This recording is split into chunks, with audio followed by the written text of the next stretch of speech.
जय हिंद। 11th क्या चल रहा था? 11th का 11th का यह है आपको 9वां पार्ट। ठीक है, इससे पहले हमने पढ़ा था कोशिका भित्ति के बारे में, कोशिका भित्ति और कोशिका झिल्ली के बारे में, है ना, कि जैसे कोई भी क्या होती है, कोशिका है। ठीक है, कोशिका होती है, कोशिका के बाहरी जो परत होती है उससे बोलते हैं ग्लाइकोक्लिक्स बोलते हैं। क्या बोलते हैं? ग्लाइकोक्लिक्स बोलते हैं। ठीक है, उसकी जस्ट एक और जो होती है उससे बोलते हैं कोशिका भित्ति बोलते हैं। ठीक है, यानी सबसे बाहरी परत को बोलते हैं ग्लाइकोक्लिक्स बोलते हैं। सबसे बाहरी परत को ग्लाइकोक्लिक्स होती है। ठीक है, वो भी एक प्रोटीन का बना होता है। फिर उसके बाद होता है कोशिका भित्ति होती है। ठीक है, कोशिका भित्ति पेप्टिडोग्लाइकेन का बना होता है। ठीक है, किस में? तो यूकैरियोटिक में। ठीक है ना। उसके बाद क्या होता है? झिल्ली एक होता है। अब ये झिल्ली भी हम लोग पढ़ लिए थे, क्योंकि जो भी कोशिका में जो अंग होता है जो काम करते हैं कोशिका के बारे में, वो सब कोशिका झिल्ली के अंदर ही होती है। ठीक है, कोशिका झिल्ली के अंदर होते हैं। कोशिका झिल्ली चार तरह का था।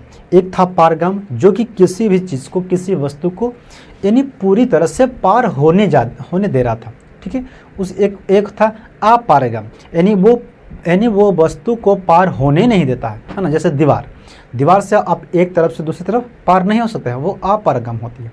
ठीक है ना। एक होता है अर्धपारगम, जैसे मच्छरदानी कुछ चीज़ों के कुछ चीज़ों के अंदर आने देता है और कुछ चीज़ को बाहर जाने देता है। जैसे कपड़ा क्या एक अर्धपारगम में होती है। अगर पानी यहाँ पे रखिएगा तो ये पानी नीचे गिर जाएगी। हवा भी इससे कुछ हवा भी जाती है ना, लेकिन हर तरह की चीज़ अंदर नहीं तो बाहर नहीं जाती है। ठीक है, तो सब अपारगम। एक होती है चयनात्मक होती है, जिसे चयन करता है ना। कोशिका झिल्ली क्या करता है? चयन करता है। देख भाई, जकरा हमारा मन कर तो ओकरे जा दबू अंदर, ना तो कोई के हम नहीं जाए अंदर देंगे, है ना। तो वो चयन करके करता है। ठीक है, अब हम पढ़ते हैं कि कोशिका झिल्ली से, है ना, यानी कोशिका झिल्ली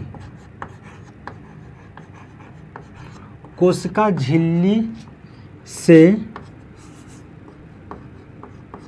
संबंधित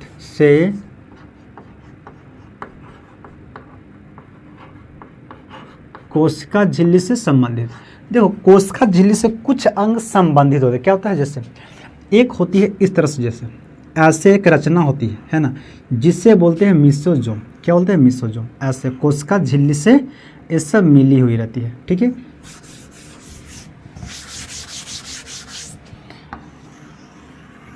कोशिका है ना, कोशिका झिल्ली है, कोशिका झिल्ली से मिली हुई रहती है। ऐसी इस तरह से रचना जो होती है, इससे बोलते हैं मिसोजोम होते हैं, है ना। ऐसे वो उभरी हुई रहती है अंदर की ओर। ठीक है ना। ये जो रचना होती है इससे बोलते हैं मिसोजोम। हम क्या बोलते हैं?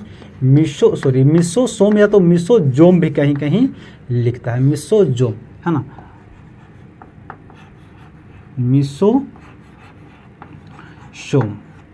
मिसोसोम या तो इसे मिसोजोम भी बोलते हैं। ठीक है, मिसोजोम का क्या काम है? क्योंकि प्रोकैरियोटिक या ये ना यू बैक्टीरिया में माइटोकॉन्ड्रिया नहीं होते हैं। जो प्रोकैरियोटिक जीव होते हैं उसमें माइटोकॉन्ड्रिया यानी उनकी कोशिका में माइटोकॉन्ड्रिया नहीं होते हैं। और माइटोकॉन्ड्रिया जो होता है वो ऊर्जा बनाता है। क्या बनाता है? ऊर्जा बनाता है। अब भाई इसमें माइटोकॉन्ड्रिया नहीं होता है तो ऊर्जा तो इसको नहीं मिलना चाहिए, है ना, तो ये मर जाएगी, क्योंकि ये भी तो बैक्टीरिया हो तो भाई जिंदा रहना चाहिए इसको, है ना। तो ये जो बनाता है यानी मिसोजोम जो है इसके लिए ऊर्जा बनाता है। क्या बनाता है? ऊर्जा बनाता है। किसके लिए?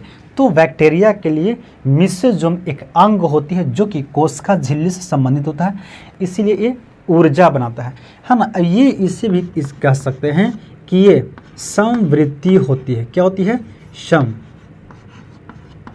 समवृत्ति होती है। किसकी? तो माइटोकॉन्ड्रिया की, है ना।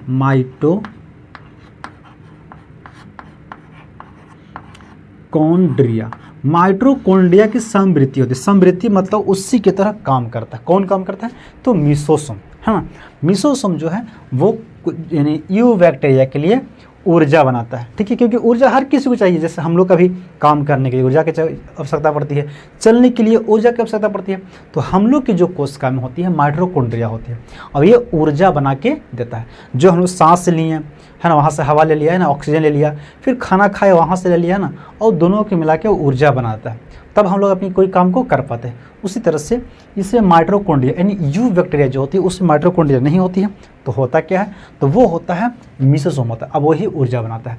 इसका एक और काम है बाबू कि ये करता है क्या, एक कोशिका विभाजन में भी ये काम करता है, यानी कोशिका है ना, कोशिका विभाजन भी है ना, कोशिका विभाजन में सहायता करता है। क्या करता है, सहायता करता है।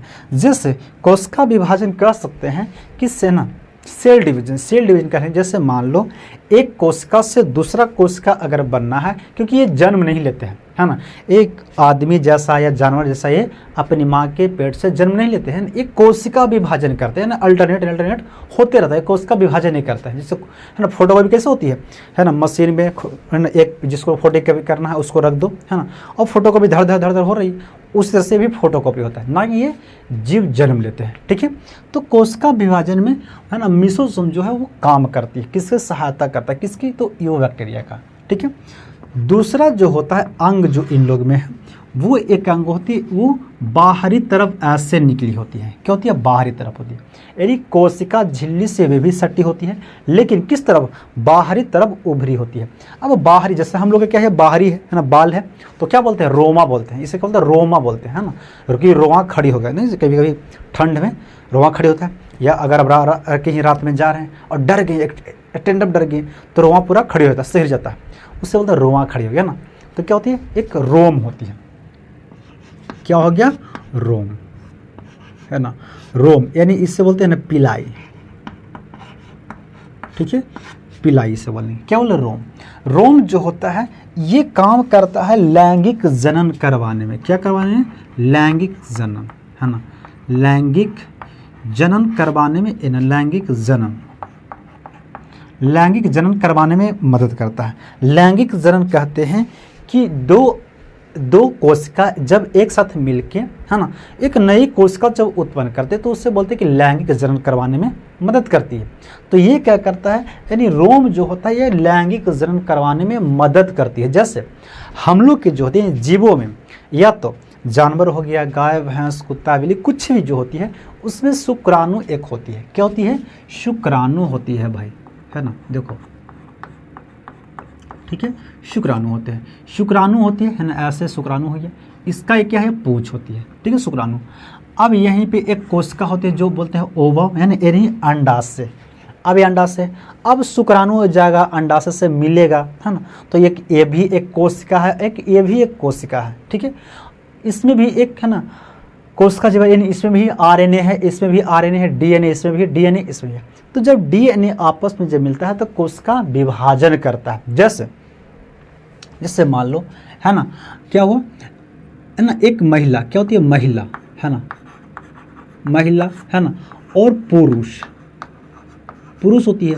जब महिला और पुरुष से, क्योंकि महिला से क्या होती है, ओवम है ना, ये निकलता है अंडा से, पुरुष से निकलता है क्या निकलता है, शुक्राणु निकलता है, ठीक है, शुक्राणु। अब ये शुक्राणु जाके मिलेगा इससे, तो ये जो दोनों जब मिलेंगे तो एक बेबी यानी जायगोट बनेगा। क्या बनेगा, एक बेबी बनेगा, है ना, एक बेबी बनेगा, यानी एक इंसान जन्म लेगा। क्यों, क्योंकि इसका डीएनए, अब इसका डीएनए और इसका डीएनए दोनों का डीएनए मैच करेगा, क्योंकि दोनों का इसमें भी, क्योंकि हर कोशिका में डीएनए होता है। कहाँ होता है डीएनए, तो केंद्रक के पास डीएनए होता है, केंद्रक में, ठीक है ना। तो ये जो काम करता है, ये जो दोनों मिलते हैं, यहाँ पे केंद्रक है, यहाँ पे भी केंद्रक है, अब केंद्रक में डीएनए है, जब दोनों मिलते हैं तो आपस में डीएनए एक्सचेंज होता है, दोनों में है ना अदला बदली हो जाती है, और दोनों के जब मिलने के बाद एक बेबी यानी एक बच्चा जन्म लेता है, ठीक है। तो वही होता है। उसी तरह से यहाँ पे भी होता है, लैंगिक जनन करता है। क्या कैसे करता है, क्योंकि रोमा होती है ना, क्या होती है, रोम, जिसे बोलते हैं रोम। रोम जो होता है, ये देखो एक कोशिका है ना, कोशिका के बाद है रोम है, ठीक है। ये कोशिका गया, एक और कोशिका होगा जिसका इस तरह से रोमा नहीं हो, क्योंकि जरूरी नहीं है कि हर किसी में रोमा होती है। ये जो रोम जो होता है हर किसी में रोम होती नहीं, ये जरूरी नहीं है। एक किस में होता है, तो ये होता है ग्राम नेगेटिव में। किस में होता है, तो ग्राम, है ना, ग्राम नेगेटिव वाला में क्या होता है, रोम होता है। लेकिन ग्राम, है ना, पॉजिटिव वाला में नहीं होता है भाई। समझे, किस में ज़्यादा मिल रहा है, तो ज़्यादातर देखने को मिलता है ग्राम नेगेटिव जो कोशिका होता है उसमें रोमा होता है, यानी रोम होता है। अब ये रोम जो होता है वो कोशिका लैंगिक जनन करवाने में मदद करता है। वो कैसे करता है वो समझिए। देखो अब यहाँ से रोम, इसको बोलते हैं मादा, सॉरी इसको क्या बोलते हैं, नर। क्या बोलेंगे, नर, क्योंकि इसमें रोम है ना, रोम इसमें, इसे बोलते हैं नर बोलते हैं। ठीक है, इसी को बोलते हैं, है ना, क्या हुई, यानी इससे बोलते हैं दाता। क्या बोलते हैं कि दाता, ये देता है, क्या देता है, कोशिका को एक सेंस कर लेता है, इसलिए इसे दाता बोलते हैं। ठीक है, इसे बोलते हैं मादा। इसके पास नहीं है वो रोम, इसे इसे मादा बोलेंगे, यानी ये क्या बोलेंगे, ग्राही, क्योंकि ये ग्रहण करेगा। क्या ग्रहण करेगा, तो ये रोम को ग्रहण करेगा। अब कैसे, जब दोनों मिलते हैं तो ये क्रिया को आगे जब बढ़ाएंगे तो क्या होगी, एक जैसे मान लो एक क्या, दोनों आके मिल गए, है ना, एक रोमा है, ये आके दोनों मिल गए। ठीक है, मिल गया, दोनों मैंने साइड बराबर है इसका, है ना, गोल भी उतना ही जितना होना चाहिए, दोनों गोल है। ठीक है, और इसको आगे बढ़ाएंगे तो एक समय ऐसा आएगा,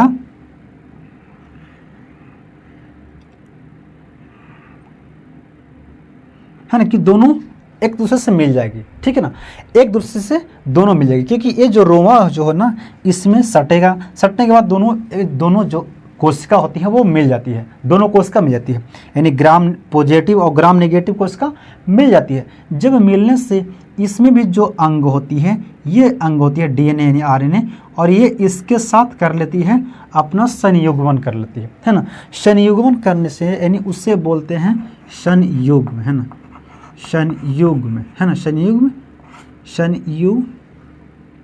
ना, संयुग्मन कर लेता है, यानी कैंजुगेशन कर लेता है, है ना, कैंजुगेशन कर लेता है, संयुग्मन कर लेता है। ठीक है, तो ये क्या करता है, अब यहीं से लैंगिक जनन होता है। लैंगिक जनन जो होता है, क्योंकि दो कोशिका यानी नर और मादा जब आपस में जब मिलता है तब लैंगिक जनन होती है। क्या उसे बोलते हैं, लैंगिक जनन। लेकिन जिसमें मादा और नर की कोई आवश्यकता नहीं होती है उसे अलैंगिक जनन होता है, यानी असेक्सुअल होता है। जैसे आम फरता है ना, तो आम भी फरता है तो वो भी क्या करता है, एक वही एक अलैंगिक है, क्या बोलते हैं उससे भी एक अलैंगिक जनन है, क्योंकि उसमें मादा की जब आवश्यकता नहीं पड़ती है ना, नर की आवश्यकता नहीं पड़ती है, वो पड़ जाती है। उसी तरह से होती है जैसे क्या बोलते हैं, लौका हो गया, तो इस समय जो होती है ये सब खुद यानी अपना फूल दिया और फिर वो फल दे देता है। ठीक है ना, तो वहाँ पे नर और मादा की आवश्यकता नहीं पड़ता। जहाँ पे नर और मादा की आवश्यकता पड़ती है वहाँ पे होती है लैंगिक जनन होती है। समझ गए, तो ये किसका काम है, रोम का। रोम का क्या काम है, तो रोम का काम है कि लैंगिक जनन करवाना। मिश्रसोम का काम है ऊर्जा बनाना, कोशिका विभाजन करना। ठीक है, कोशिका विभाजन नहीं करेगा तो इसका जनसंख्या मर जाएगी, है ना, इसका अस्तित्व खत्म हो जाएगी। इसीलिए कोशिका विभाजन होना बहुत जरूरी है, और लैंगिक जनन भी यानी जनन भी होना बहुत जरूरी है भाई। ठीक है,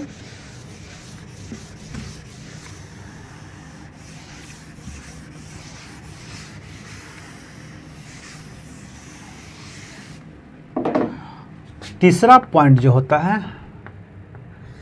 वो है झालर। क्या है, झालर है ना।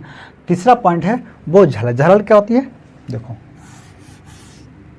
झालर का क्या काम है, इसका क्या काम है ना, कि ये है ना, यानी जीवाणु को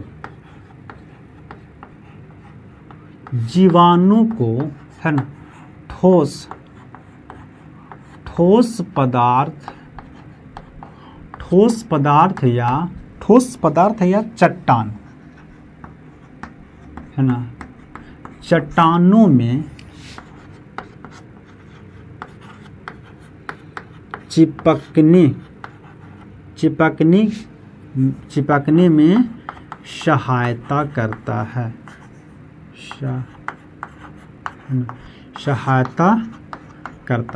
यानी चिपकता है किससे, तो झालर से। झालर कैसा होता है? जैसे कोशिका है, कोशिका के बाहर होती है झालर। झालर जो होती है वो बड़ी जड़ से होती है ना, ये बड़ा होता है, कोशिका के बाहर जो बड़ा होता है उससे बोलते हैं झालर होती है। ठीक है, तो झालर एक क्या करता है, एक किसी भी चीज़ जैसे कहीं पे भी सटने में, जैसे मान लो हम लोग जैसे दही खाएं, क्या कहें, दही, दही में क्या होती है ना, ये सब जीवाणु होती है।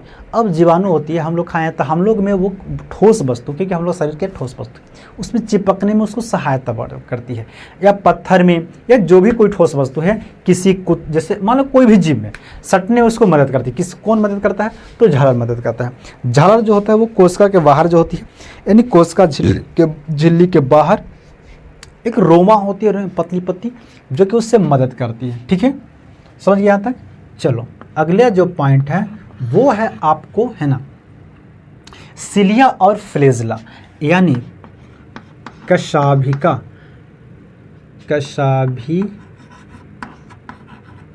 कशाभिका, इसे बोलते हैं फ्लेजिला। ठीक है, फ्लेजिला। अब ये फ्लेजिला का होता है, ये समझना, फ्लेजिला जो होता है वो पूंछ को बोलते हैं फ्लेजिला। क्या बोलते हैं? पूंछ, है ना, किसी भी चीज़ में जो पूंछ जो होता है वो सब फ्लेजिला बोलते हैं। और एक होती है सिलिया। देखो सिलिया, है ना, इससे बोलते हैं पक्षमाव, है ना, पक्षमाव, यानी हिंदी में से बोलते हैं पक्षमाव, हिंदी में इसे बोलते हैं कशाभिका, इंग्लिश में बोलते हैं सिलिया। सिलिया जो होता है, जैसे हम लोग को जो बाल जो है ना वो सिलिया है।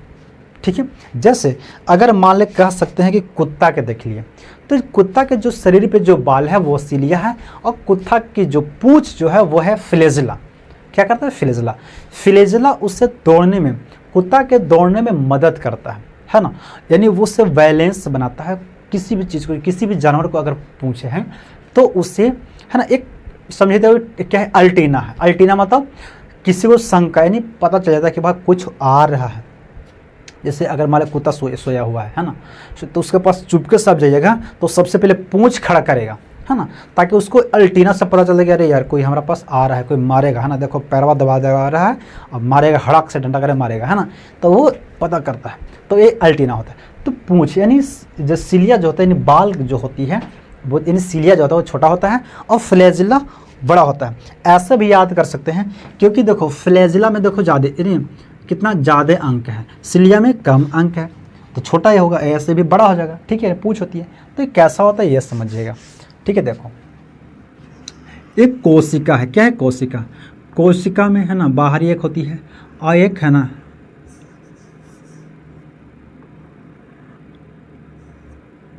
ओ यार बन जा। ठीक है,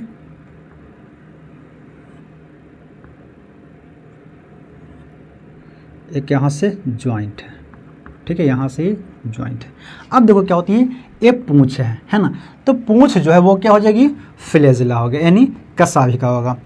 इसमें 4 प्लेट होते हैं, ऐसे ऐसे करके रिंग होते हैं मिला हुआ, है ना, क्या हुआ है, रिंग होते हैं।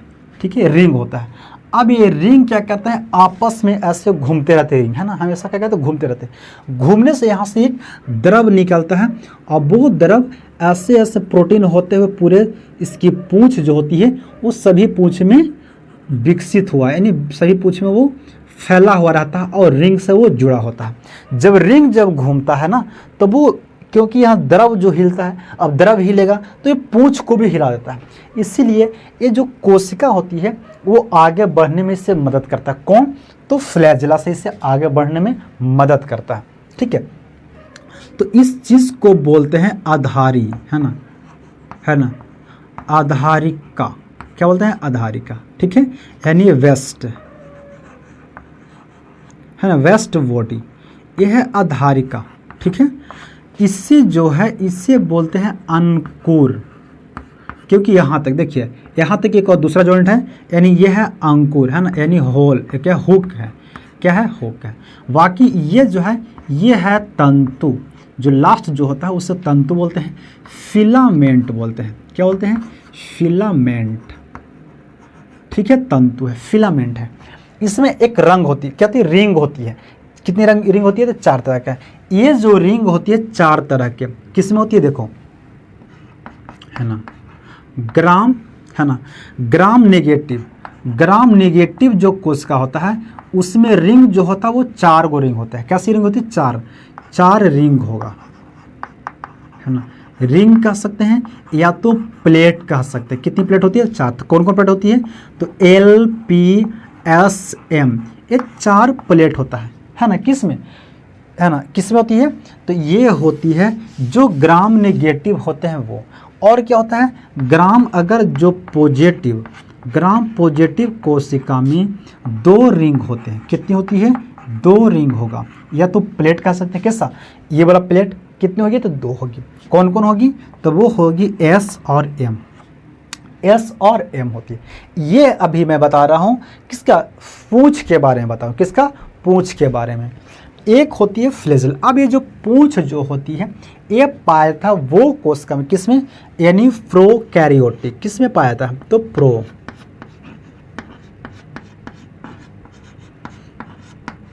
प्रोकैरियोटिक तथा यूकैरियोटिक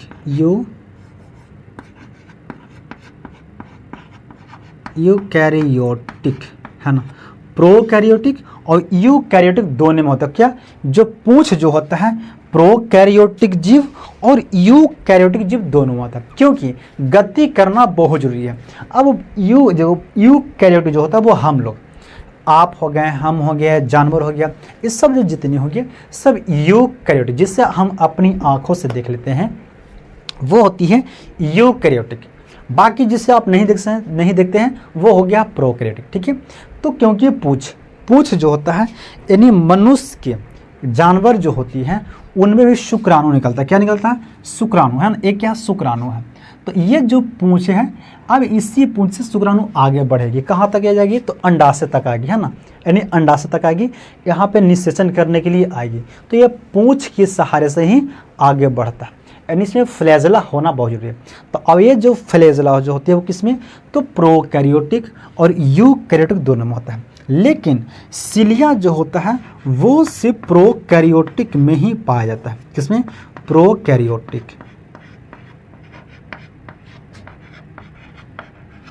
प्रोकैरियोटिक में ही सिलिया यानी पक्षमाव, है ना, पक्षमाव जो होता है यानी सिलिया जो होता है वो सिर्फ पाया जाता है। किसमें?